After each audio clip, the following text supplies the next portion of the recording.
d'une centaine de séminaristes de l'archidiocèse de Douala, issus des différentes maisons de formation théologale de PK27 à Douala, théologale de Marois, propédeutique de Banga, philosopha de Kwekong, réunis à la chapelle de l'Université catholique Saint-Jérôme de Douala pour la session traditionnelle de rencontre en début d'année.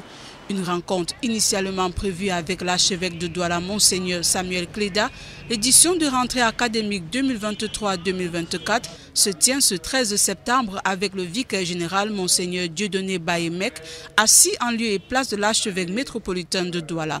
Monseigneur Dieudonné Bayemek rappelle que cette réunion, mieux une communion, est le moment où l'archevêque se présente à ses séminaristes comme un père qui se soucie de ses enfants sur le plan moral, spirituel et scientifique au vu de l'évolution du monde. C'est un message d'encouragement pour qu'ils continuent de suivre avec rigueur la formation qui leur est donnée dans les maisons de formation. Et cette formation porte sur quelques axes principaux. Il y a la spiritualité. Donc ils développent leur vie spirituelle, c'est-à-dire la vie dans l'esprit. Que tout parte de Dieu et aboutisse à Dieu. Et la vie spirituelle doit être nourrie par la prière, nourrie par les célébrations sacramentelles, nourrie par toutes sortes de dévotions. Durant cette rencontre, avant la rentrée académique dans les différents centres de formation des séminaristes, les séminaristes reçoivent des conseils pour mieux entamer leur formation. La rencontre est déjà quelque chose qui fait partie de la tradition. La tradition en début et en fin d'année.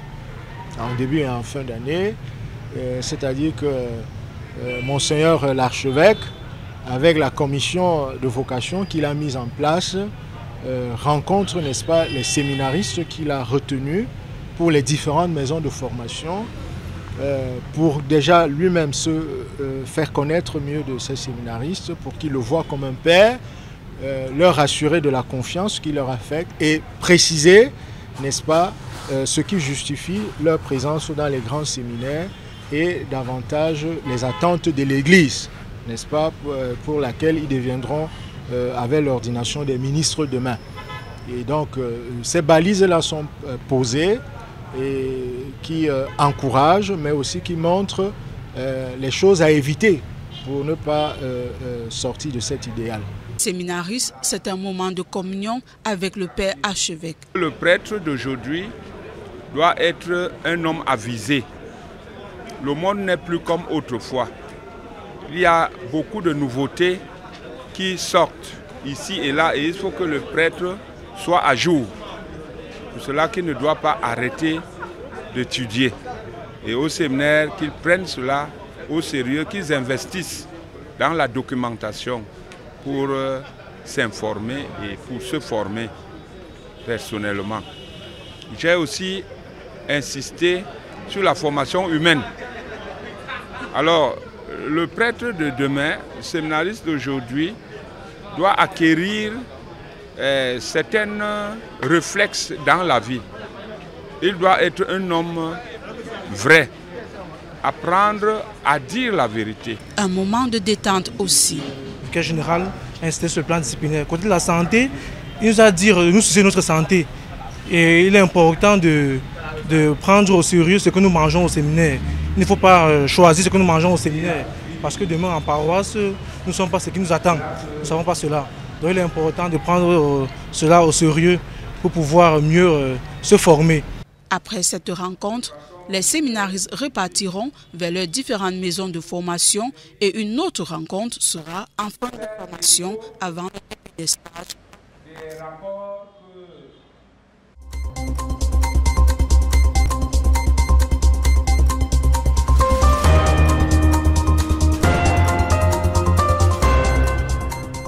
About 100 seminarians in the different formation houses in the ecclesiastical province of Douala are in their traditional meeting with Archbishop Samuel Cléda of the Metropolitan Archdiocese of Douala this very day, Wednesday the 13th of September 2023, the traditional meeting of the seminarian with the Archbishop of Douala is taking place at the St. Jerome Catholic University Chapel here in Bunadibon, presided over by the Vicar General of the Archdiocese of Douala, Monsignor Dieudonné Baime, representing Archbishop Samuel Klida. During the meeting, the Vicar General, Monsignor Dieudonné Baime, coupled with the priest in charge of vocations in the Archdiocese of Douala, Reverend Father Zogo George Philippe Raphael, are giving spiritual, social, and academic orientation to the seminarians before the start of the academic year in the different formation houses. The reunion with the bishop as a culture is not something that started today, but I've dated for a long while. I can say that one of the major importance of the meeting is to help us as seminarians to know ourselves more, and then to plan and organize more about the academic year, which is about to not only to know each of us, but also to give ourselves that love, that fraternal love that will help us to forge ahead in our formation, and also to know that we are not alone. Having the Vicar General and the bishops and also the vocational directors around us encourages us and gives us that intuition that we are not alone, but we are accompanied by our elders and our spiritual directors. The only time that I have the opportunity to stay with the bishop is during the sessions. Is why I like these sessions.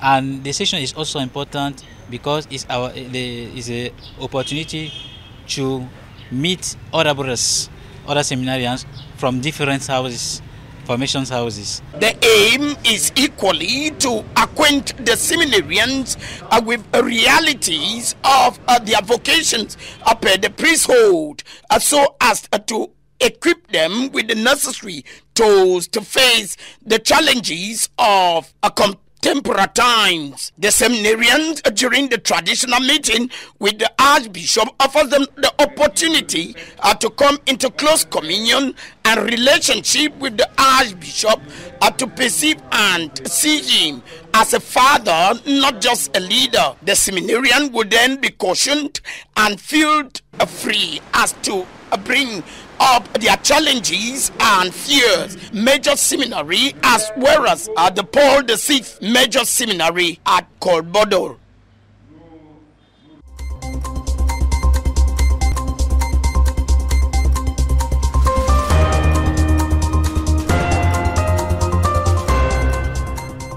Après les turbulences politiques intervenues au Mali, Burkina Faso, Guinée-Conakry, Niger et Gabon, en raison des coups d'État enregistrés dans ces pays, l'Afrique est aujourd'hui secouée par une série de catastrophes naturelles qui fragilisent encore plus les économies déjà précaires et faméliques. En effet, le bal macabre des catastrophes naturelles a commencé dans la nuit du jeudi 6 au vendredi 7 juillet 2023 à Abidjan, en Côte d'Ivoire, où des pluies diluviennes ont causé la mort d'au moins 50 personnes. Dans la nuit du vendredi 8 au samedi 9 septembre 2023, un puissant séisme a ravagé l'ouest du Maroc, notamment la ville de Marrakech, causant la mort de plus de 3000 personnes et autant de blessés. Après la Grèce, la Turquie et la Bulgarie, la tempête Daniel a frappé l'est de la Libye, provoquant la rupture de 2 barrages hydroélectriques. Selon le gouvernement reconnu de Tripoli, ces inondations auraient déjà fait au moins 2300 morts et environ 7000 blessés. Toutes ces catastrophes sont dues à l'action néfaste de l'homme sur la nature, notamment les émissions de dioxyde de carbone et d'autres gaz à effet de serre qui aggravent le réchauffement de la planète et provoquent des tempêtes à travers le monde. À la suite de cette catastrophe qui a endeuillé le peuple de Libye, déjà en proie à une crise politique sans fin, le pape François a partagé sa peine dans un télégramme. Le souverain pontife dit assurer de ses prières les âmes des défunts et tous ceux qui pleurent leur perte. Le pape exprime également sa profonde proximité spirituelle avec les blessés, avec ceux qui craignent pour leurs proches disparus et avec le personnel d'urgence qui offre secours et assistance. E per i loro familiari.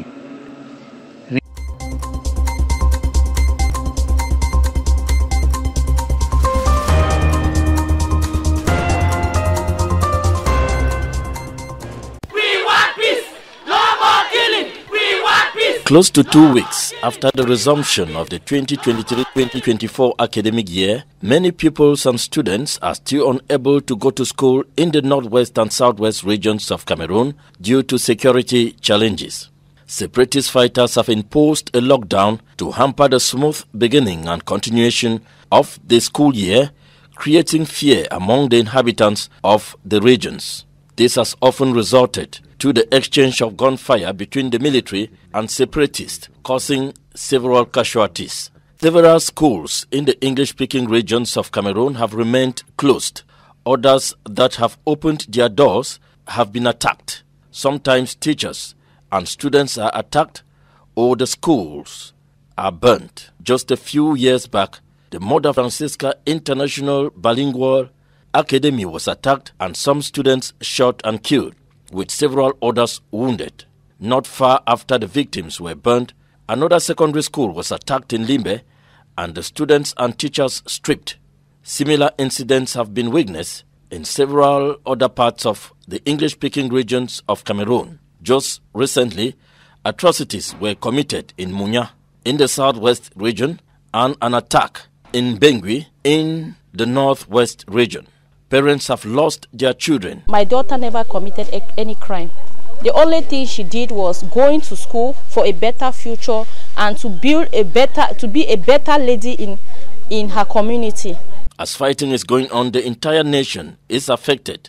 Children are unable to go to school. Religious authorities called for an end to fighting to permit children return to school. They can go to school in Congo and stop what I call exploitation, where our children are driven to faraway places, to Bamenda even, where we have the same situation, but they can go to school in Bamenda, but sometimes not freely in Congo.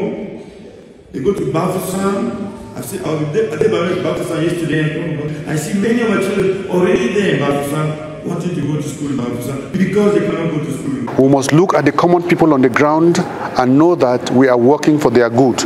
Let us not enter this process of dialogue with selfish motives or preconceived ideas. Let us look at the good of the suffering people on the ground, and that should be our guiding principle when we dialogue with each other. Continuous dialogue has been prescribed as a way forward to the socio-political impasse after the major national dialogue failed to end the crisis. The education of children is paramount to every society, especially Cameroon. Let the parties concerned act before it is too late. No more killing, we want peace.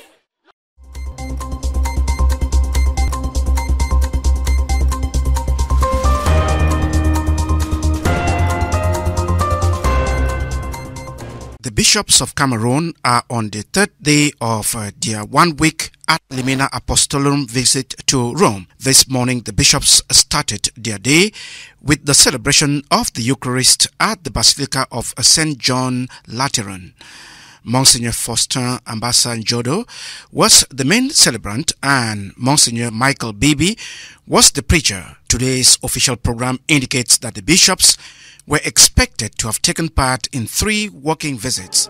First, a working visit to the Dicastery of Culture and Education at the Pius XII Square, another to the Dicastery for the Doctrine of Faith at the Holy Office Square, and the last to the Dicastery for the Clergy at the Pius XII Square. During their visit, the bishops are either traveling by bus or on foot, depending on the distance. Meals are taken in the refectory of the Domus Romana, Vatican City, where all the bishops live. The bishops of Cameroon will meet Pope Francis on Friday, and the Bishop of Obala and President of the Episcopal Commission for Communication at the National Episcopal Conference of Cameroon, Monsignor Sosten Bayemi, has indicated that the bishops are ready for the audience with the Pope. The bishops will also visit the tombs of Saints Peter and Paul as a sign of ecclesial communion with the Pope, successor of Peter. An Ad Limina Apostolorum visit happens once every 5 years, but the 2023 visit is coming 8 years after the last in 2015 due to the COVID-19 pandemic. An Ad Limina visit provides an opportunity for the Holy Father and the Roman Curia to discover the realities of the church in a given region and to discuss with the bishops the life of their local church. Residential and emeritus bishops, accompanied by the Secretary General of the National Episcopal Conference of Cameroon, are taking part in the visit.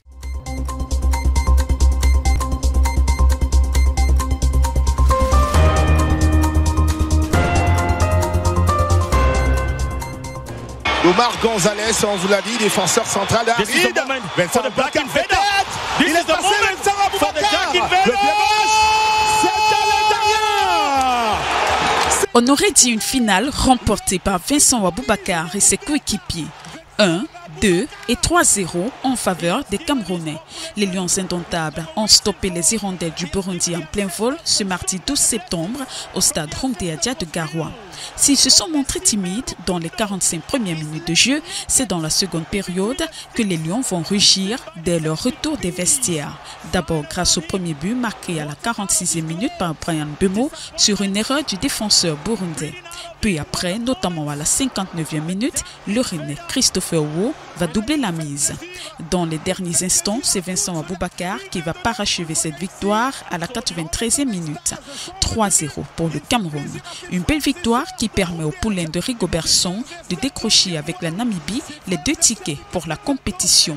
Pour rappel, la Coupe d'Afrique des Nations se jouera en terre ivoirienne du 13 janvier au 11 février 2024.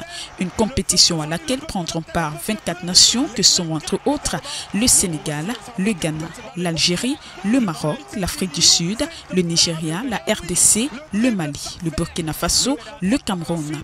Rendez-vous en Côte d'Ivoire le 11 janvier 2024.